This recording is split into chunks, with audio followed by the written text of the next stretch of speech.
la idea es esa, poder discutir las propuestas y un poco ver si podemos darle la vuelta a ciertas formas en las que hemos visto las relaciones de México hacia el Caribe en particular, que es a lo que yo me dedico, pero en general hay como algunas ideas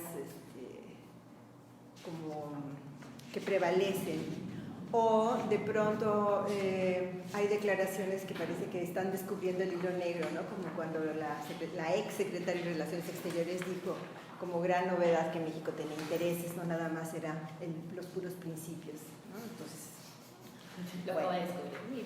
Entonces, este trabajo, digamos, está enmarcado justamente en esta idea de tratar de mostrar que México siempre ha tenido principios, siempre ha tenido intereses y que los principios no son nada abstractos. Suena muy bien no intervención, pero ¿qué quiere decir no intervención en un momento? ¿Qué quiere decir no intervención en otro, ¿no? Si hoy en día dijéramos México tiene que mantener ante todo, como declaró el próximo presidente, que México iba a regresar a defender sus principios, ¿qué significaría que México no tome una posición ahorita frente a Venezuela o frente a Nicaragua?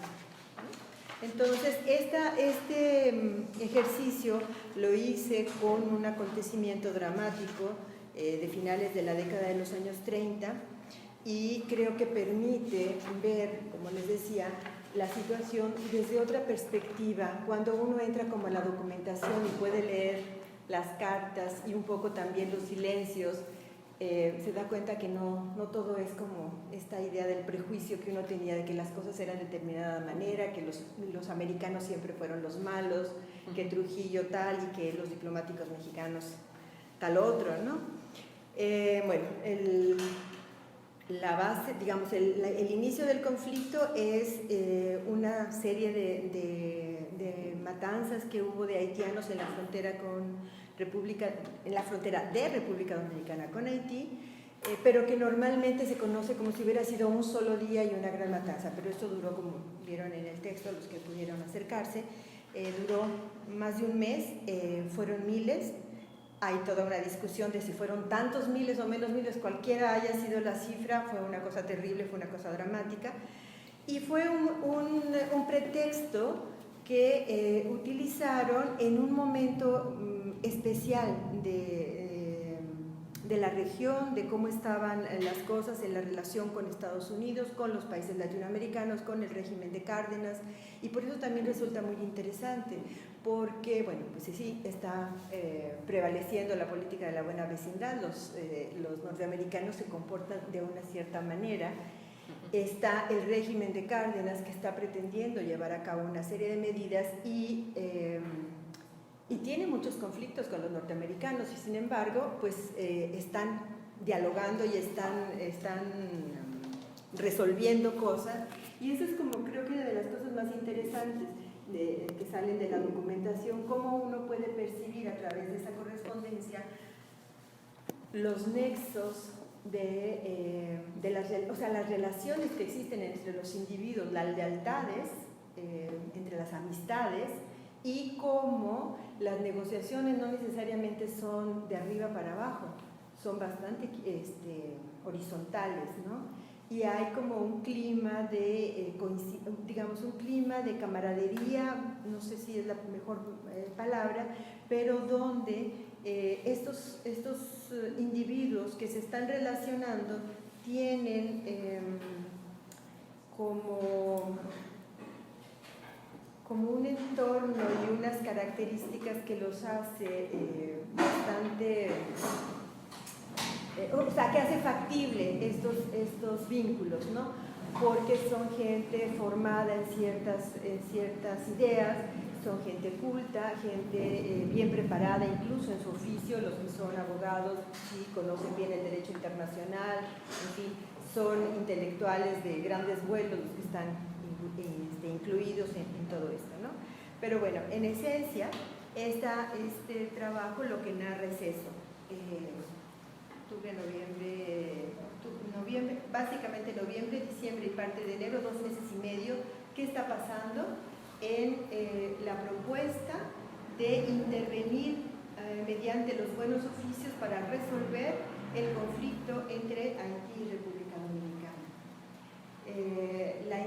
iniciativa surge por una parte de los países latinoamericanos para evitar que vaya a haber una conflagración más grande, o que ese conflicto, que es un conflicto internacional, trascienda a toda América Latina, porque ya había habido y estaban corriendo también otros, la guerra del Chaco y otra cosa en Ecuador, me parece, en fin, ¿no?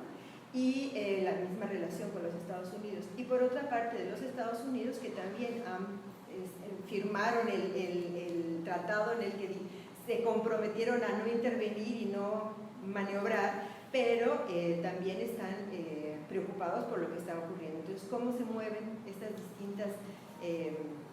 distintos intereses? Y hay esta propuesta de hacer una comisión que ofrezca los buenos oficios para que se resuelva el problema, y por otra parte Trujillo desde un principio se niega, y creo que gente muy bien preparada logra plantear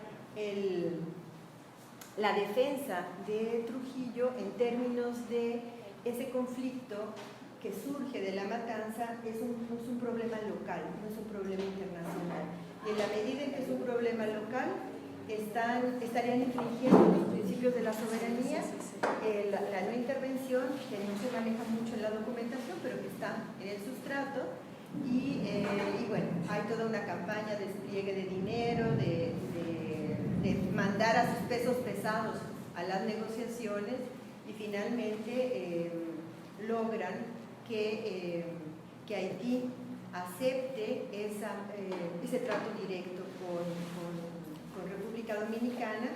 República Dominicana se compromete o se había comprometido, de hecho, desde un principio a hacer las indagaciones, cosa que nunca realmente ocurrió en esos términos, y a pagar una indemnización que tampoco cumplió.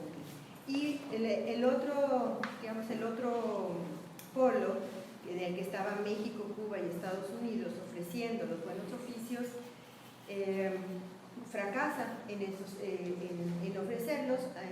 Trujillo nunca lo acepta, y entonces Haití pasa a un segundo nivel, que es acogerse a ese famoso Pacto Gondra, que implicaría que la Unión Panamericana entra a tratar de resolver el conflicto, pero que evidentemente no logra tampoco ninguna acción a favor de resolverlo como un conflicto internacional, y eso termina así. Entonces, creo que este acontecimiento lo que justo muestra es como una serie de prejuicios que tenemos. Uno, ni los Estados Unidos eran una sola fuerza compacta y congruente. Hay muchos sectores ahí que están con posturas distintas, incluso el secretario de Estado, o el subsecretario, perdón, Sumner Welles, tiene una posición, el secretario de Estado tiene otra, y están los conflictos. Roosevelt mismo está a favor de resolver las cosas, tiene a un amigo y representante en México, el embajador Daniels en México. Están negociando también los conflictos que se suscitan por las medidas y las nacionalizaciones agrarias y de la energía que está haciendo Cárdenas. Entonces, bueno, esto es lo que me ha parecido más interesante. Ahora, yo le decía anoche a Maggie, bueno, tengo aquí como la narración del problema que quiero estudiar, tengo a los actores, sé más o menos algunas cosas, pero todavía no tengo muy claro cómo articular verdaderamente el problema, ¿no? Es decir, qué es lo que valdría la pena destacar. Creo que tiene que ver con esto que les digo de estudiar a los Estados Unidos y la influencia de los Estados Unidos, las relaciones de Estados Unidos con América Latina desde esta perspectiva. Estudiar también o identificar cómo estos sectores nacionales, locales, no están subordinados, tienen una agencia importante. Hay este paso de entender que los principios no son estáticos, que también su contenido va cambiando.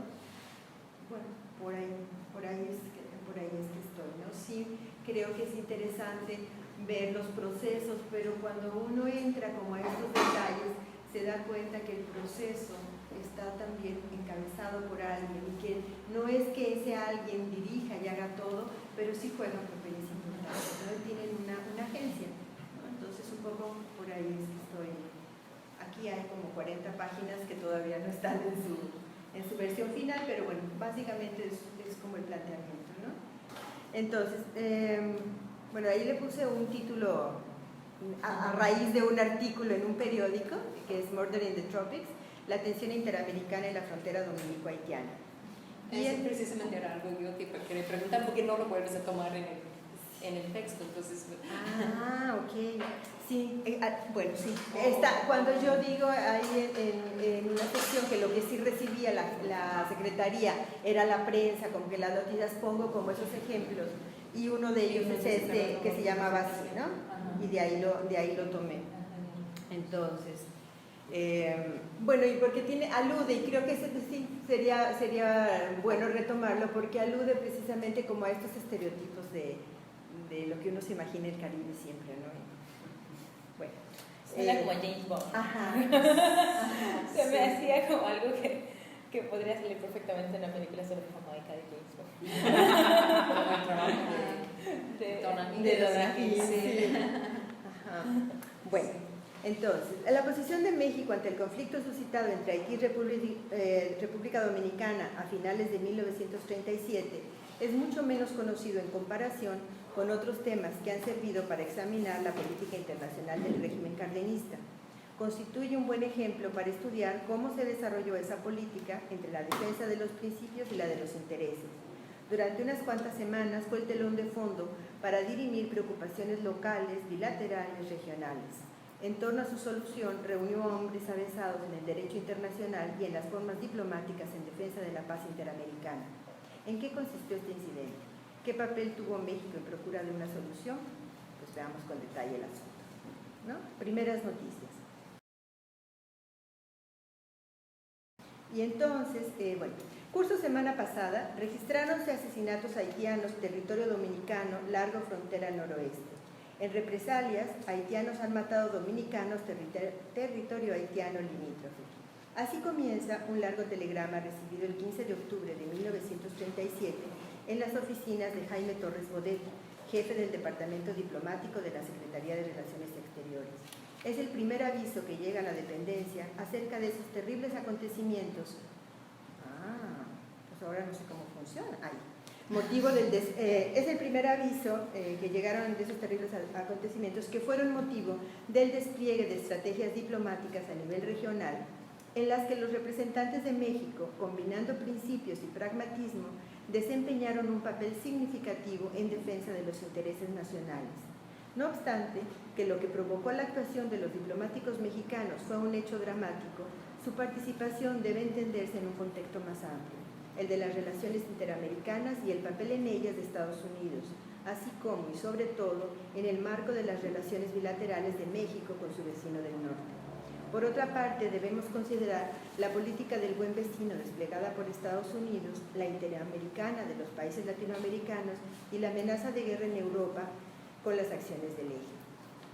El texto de página completa, bien estructurado y dividido en dos secciones, remitido por el encargado de los archivos en Ciudad Trujillo, José Arconilla, que era a la sazón el encargado de las oficinas en ausencia del enviado extraordinario y ministro plenipotenciario Juan Manuel Alcaraz Tornel, decía a continuación: Origen.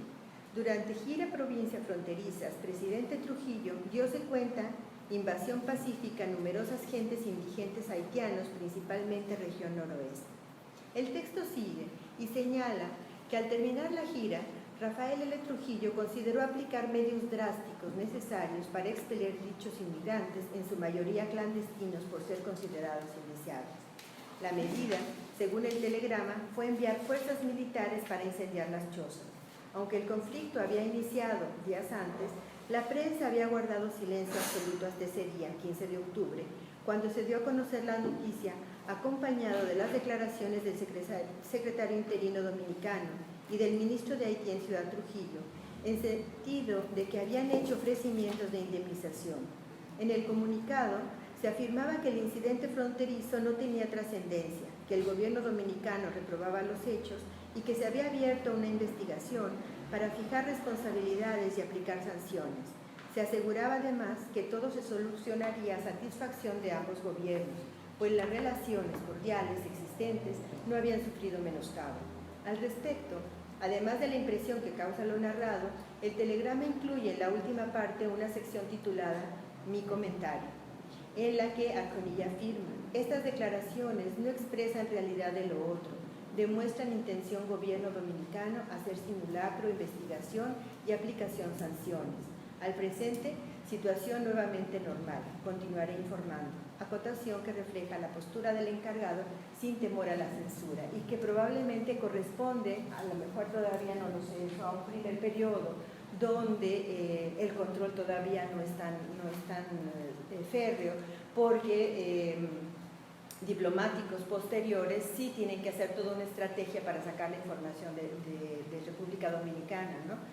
Entonces, este sí es como un telegrama abierto, donde ya está él contando, poniendo su posición, ¿no? Ahí hay también la primera de una serie de contradicciones que se ven, sobre todo desde Trujillo, ¿no? Cuando dice invasión pacífica de numerosos gentes indigentes, que merece medios drásticos. O sea, si es una invasión pacífica, la respuesta diplomática no debe ser. No debería ser así, ¿no? Sí, claro, pero está en la misma, en el mismo, a ver, en la misma parte. Bueno, está en el telegrama, pero después incluyen, ¿no? De que después, al terminar la gira, Trujillo consideró, ¿no? O sea, que sí es una reacción, o sea, él está con esos comentarios ya puntualizando, sí. Es decir, apuntando muy bien cómo está el ambiente ahí, ¿no? Sí. Bueno, más adelante hay ahí no sé si lo pesco ahorita con la lectura, pero bueno, hay unas cosas de Andrés Elemanteo que vale la pena considerar a propósito de esto, ¿no? Pero bueno, voy a tratar de seguir un poquito. Recupero gran parte del contenido del telegrama en un intento por transmitir las formas utilizadas. Esta extensa referencia, como otras a diversos documentos que se encontrarán en las siguientes páginas, han sido incluidas con la idea, siguiendo aquella propuesta de Adolfo Gili, de ofrecer, y cito, con ellas el aire de los tiempos, los modos de pensar y de decir las ideas, las creencias y las convicciones de los individuos que en este caso intervinieron para evitar un problema mayor. No sabemos cuál fue la opinión de Torres Bodet, entonces de 35 años, con una docena de textos publicados y ya un reconocido miembro de los contemporáneos. Su respuesta, 12 días después, fue muy escueta. En ella acusa de recibido el mensaje, se da por enterado del incidente registrado, asegura que la Secretaría ha tomado cumplida nota y queda en espera de datos más amplios, si a su criterio el asunto lo amerita. Y para que Arconilla lo ameritaba, porque él sigue mandando información, ¿no?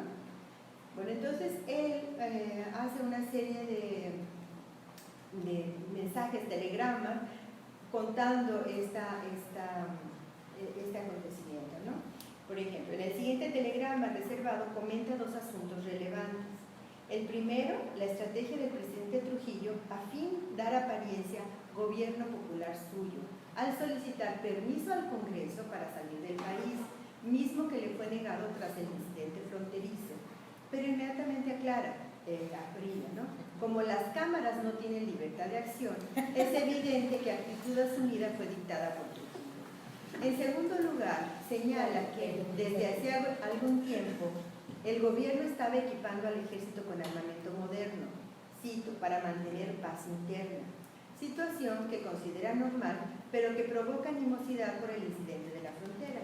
Arconilla hace referencia al conflicto fronterizo, a sus consecuencias y al objetivo declarado de mantener la paz interna como parte de su labor de información. O sea, él está cumpliendo con los procedimientos, ¿no? Pero en este informe hay dos elementos fundamentales, a decir de Andrés L. Mateo, en la construcción de un discurso oficial en el que el mito y la mentira fueron los elementos que posibilitaron el poder de Trujillo, ¿no? Entonces, aquí ya él está reflejando eso, aunque no lo está haciendo de una manera consciente, pero bueno, pues los críticos posteriores o los analistas posteriores lo rescatan, ¿no? Estos dos temas estarán, sin mencionarse, en el trasfondo de la argumentación de los representantes de Trujillo durante las negociaciones que nos ocupan en estas páginas y que, bueno, eso se ve más adelante, ¿no? Y entonces, En Haití se supo de las primeras ejecuciones desde el mes de septiembre, pero las noticias empezaron a tomarse con alarma hacia finales del mes. Esto lo comenta Susi Castor y, sí, la cito, y un sentimiento de estupor ganó a las esferas oficiales haitianas después de enterarse por su cónsul en Tajabón, Arnold Fabre, de la matanza perpetrada los primeros días de octubre. No obstante, el tono del mensaje enviado por el presidente haitiano Eugenio Vincent a Trujillo el 10 de octubre fue muy diplomático, buscando una solución de justicia y de humanidad. A Estados Unidos, los informes de su legación en Santo Domingo habían llegado una semana antes del anuncio de los ministros haitiano y dominicano, el día 7, el mismo en que presentaba sus credenciales al presidente Trujillo el nuevo ministro estadounidense, Henry Norton, un diplomático de carrera que había sido consejero en la Embajada de Estados Unidos en México y participado en la Conferencia de Montevideo en 1933. Arribó a República Dominicana con una gran experiencia y un buen conocimiento de América Latina. La documentación consultada hasta ahora no me permite saber el objetivo amplio de su misión, pero sí que llegó precisamente en un momento de gran tensión. Quizá porque, como decía su esposa, tenía la suerte de siempre estar ahí donde algo estaba ocurriendo. Bueno, casi un mes de ocurridos los sucesos, toman oficialmente la información en República Dominicana y empiezan también a tomar, a decir ellos qué es lo que está pasando. Y desde un principio lo que ellos dicen, esto es una cuestión local, no hay motivo de alarma, etcétera, etcétera, ¿no? Querría saltar a lo mejor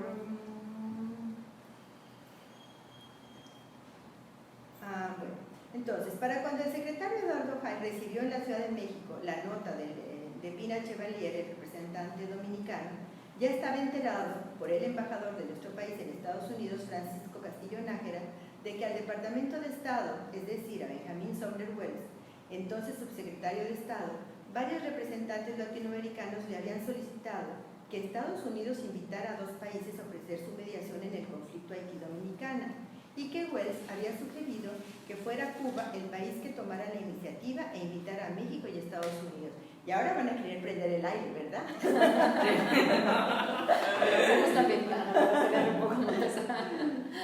Bueno, el tono de esta comunicación, así como de otras de la época, permite inferir el nivel de confianza entre el subsecretario de Estado y nuestro embajador, y el de nuestro embajador con el presidente Lázaro Cárdenas, de quien era amigo muy cercano. Entonces, Castillo ya había adelantado la aceptación casi segura, pero bueno, tenía que pedir instrucciones a México, etcétera, ¿no? Castillo Nájera también informó del acercamiento que le había hecho el ministro haitiano, al parecer no enterado de la sugerencia americana, quien le proponía que fueran México y Estados Unidos los países oferentes de buenos oficios. En ambas propuestas, o sea, que fueran los países latinoamericanos o Estados Unidos, en ambas propuestas, la de Estados Unidos y la de Haití, se incluía a México como uno de los países que debía participar. La razón quizás se debía a su actuación en los foros interamericanos, tanto en 1933 en la Conferencia de Uruguay como en la de Buenos Aires en diciembre de 1936.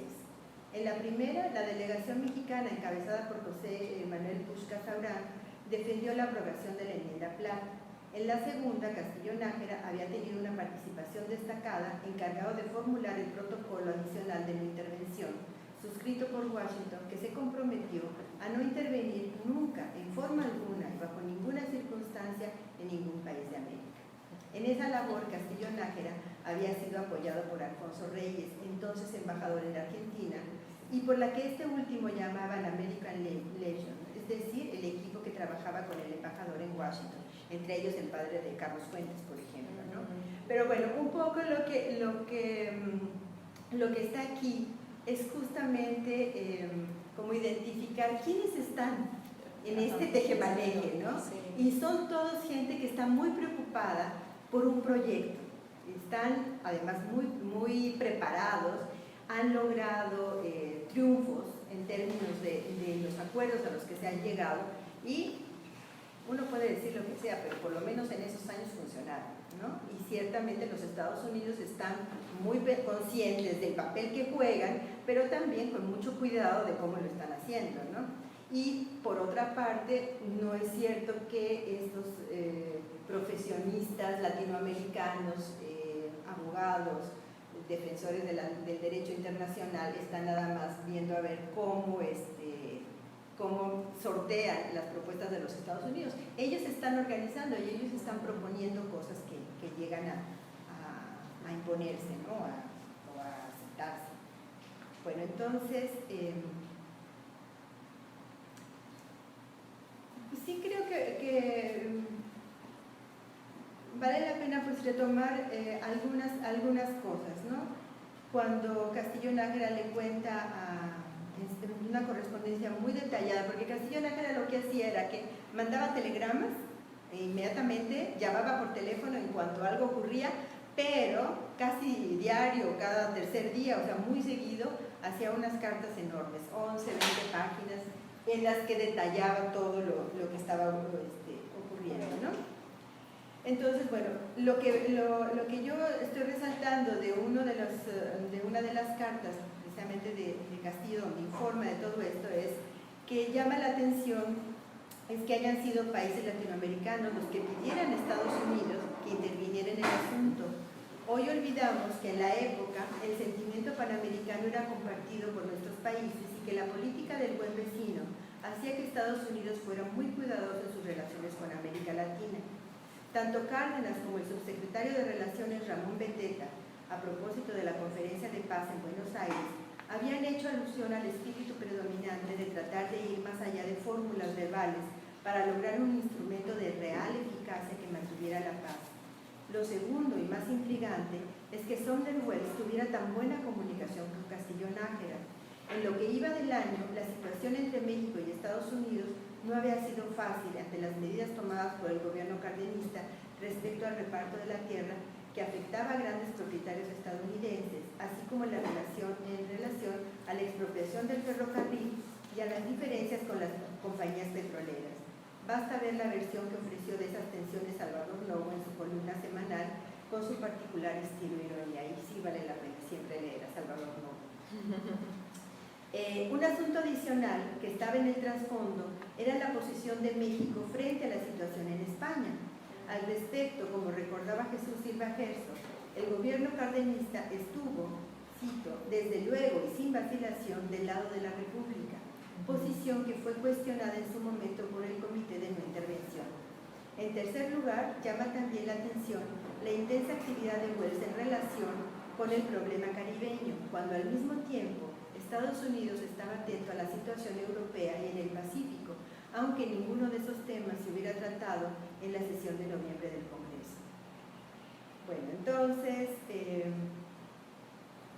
creo que no aporta mucho entrada a los detalles de cómo va viendo en su correspondencia Castillo Nájera todo lo que está pasando, incluso cómo se desarrollan las reuniones, sí que logran que, digamos, primero los intentos, sí logran que haya unas primeras reuniones que se llevan a cabo en la Embajada de México, y cuando no logran convencer a Trujillo de que acepte los buenos oficios, entonces sí pasan a la instancia panamericana, ¿no? Pero a lo mejor sí lo que querría como plantear aquí es esto, ¿dónde estaba? Que les decía de las personas. Bueno, aquí está lo de las reuniones y más o menos cuántas reuniones hubo y cómo fueron avanzando y cómo se defendieron realmente, a veces de una manera ya muy descarada los dominicanos, y Sonderwells los pescaba y los apuntaba y les decía, no, a ver, ¿cómo que no han podido avisarse ahora con estos tiempos que pueden llamar? No pueden decir que no tienen todavía la comunicación o que no ha llegado, ¿no? Pero bueno, se perdió la carta, ¿no? Entonces, lo que quería un poco destacar también, ¿no? En tus expedientes. ¿Seguro? Entonces, sí. ¿Quiénes fueron los personajes que intervinieron en el proceso hasta aquí? En Washington, Sonderwells y Francisco Castillo Nájera, sin duda los más activos. La correspondencia de nuestro embajador deja entrever la cercanía entre ellos, quizá porque, como pensaba el embajador Daniels, Los hombres públicos muchas veces se revelan y descubren su política mejor en las conversaciones privadas que en sus expresiones públicas. Y la verdad es que ambos diplomáticos querían estar en conocimiento de sus políticas, de las políticas de sus países. Gili hace referencia a cartas dirigidas por Güell a Castillo Nájera que comenzaban por un "mi querido señor embajador", tono que al parecer se endureció entre ambos en la correspondencia posterior a la expropiación petrolera. O sea, sí se nota en la correspondencia cómo van cambiando el nivel, ¿no?, de relación, ellos como individuos también, ¿no? En México, las figuras fueron el secretario Eduardo Hay, el secretario Ramón Beteta Quintana y el embajador de Estados Unidos, Joseph Uzdañas.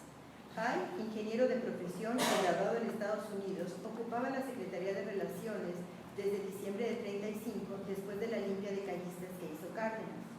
Hay fue jefe del Estado Mayor de Madero, estuvo cerca de Carranza y de Obregón y fue amigo de Calles y de Cárdenas, lo que nos da una idea de su recorrido desde los tiempos de la revuelta.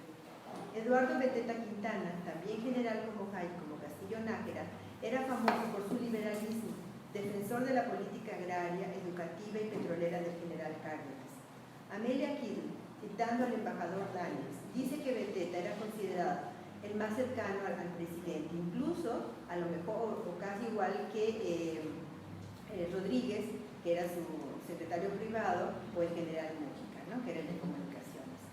En opinión de Juan Manuel Álvarez del Castillo, quien fue embajador en República Dominicana en esa época, Beteta, a quien conoció durante la Conferencia de la Paz, era de capacidad mental, diligente y sin duda una de las lumbreras de la nación en ciencias económicas. Entonces un poco, pues sí, uno se va imaginando quiénes son en realidad los que están aquí. En cuanto a Joseph Uzdañez, fue el hábil diplomático encargado de impulsar en México la política de buena vecindad del presidente Roosevelt, que además fue tan hábil que logró que nadie le cuestionara que él había venido y había estado, él había dado la orden de la invasión a Veracruz en el 14. Entonces venía con eso aquí, pero bueno, fue uno de los embajadores más queridos y más bien recibidos, etcétera, fue muy, muy hábil, ¿no? Como demócrata y liberal, creía sinceramente en la cooperación de los países americanos para lograr la paz y prevenir al mundo de las amenazas del totalitarismo. Castillo Nájera opinaba que era un avesado periodista y fácil escritor, político de altura y hombre culto. Su cercanía a Franklin Delano Roosevelt, quien lo llamaba jefe, porque lo había sido cuando sirvió en el Departamento de Marina durante el gobierno de Woodrow Wilson, y la opinión que Pushkas Abraham tenía de él, de hombre liberal y simpatizante con las miras democráticas de la Revolución Mexicana, allanó su llegada a nuestro país. Le permitiría cumplir un papel de acercamiento entre los presidentes de Estados Unidos y de México ante la imposibilidad de conversaran directamente. Del conflicto entre Dominicana y Haití no menciona nada en su autobiografía. En ella lo que sí motivó comentarios fue la situación de Cuba y las visitas a México de Grau San Martín y de Batista. No es de extrañar, sin embargo, que el conflicto entre Haití y Dominicana no fueran un tema en los asuntos que trataba Dáñez en México, ocupado como estaba, entre otros asuntos, con las reclamaciones surgidas ante las medidas impulsadas por el gobierno cardenista que afectaban a ciudadanos e intereses estadounidenses. Consiguiendo, más con su política amistosa y con su esfuerzo por compenetrarse de la verdadera significación de nuestras reformas, le escribía Cárdenas a Castillo Nájera, que lo que pudiera haber logrado otro embajador con altanería y exigencia. O sea, Cárdenas sí le tenía su reconocimiento, ¿no? Trabajaban en ese tiempo en la Secretaría individuos como Jaime Torres Bodet, José Gorosquiza y Anselmo Mena, los tres del grupo Los Contemporáneos, que para entonces ya eran conocidos y reconocidos autores, y de ellos solo Mena era abogado. Ni en Haití ni en República Dominicana hubo en esos meses jefes de delegación.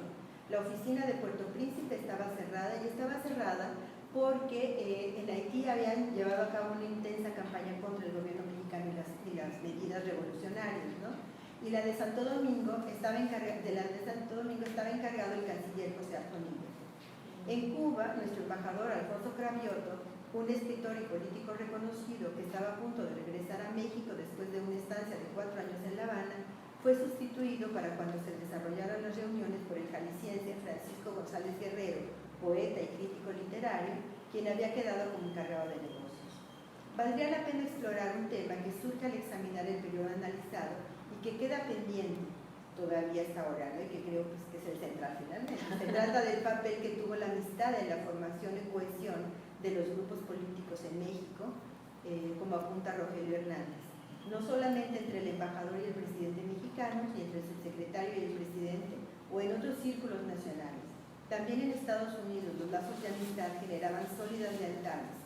Roosevelt Wells, Daniel Roosevelt, vínculos sobre todo el último, que le permitieron al presidente estadounidense dirigir casi personalmente la política hacia México sin tener que involucrarse en los detalles ni desautorizar a sus colaboradores más cercanos. Incluso habría que explorar las manifestaciones de camaradería entre diplomáticos mexicanos y estadounidenses o con los representantes de otros países latinoamericanos. Bueno, creo que aquí también lo que falta todavía trabajar es justamente como este análisis de lo que significa lo que estaba haciendo México, ¿no? Un despliegue de una actividad muy intensa, muy preocupado como por resolver lo interno y lo externo. Es como esas épocas ideales donde de verdad la política exterior está vinculada a la política interior, ¿no? Creo que básicamente esto sería como lo central de esta propuesta en este trabajo, ¿no? Ahí lo dejo.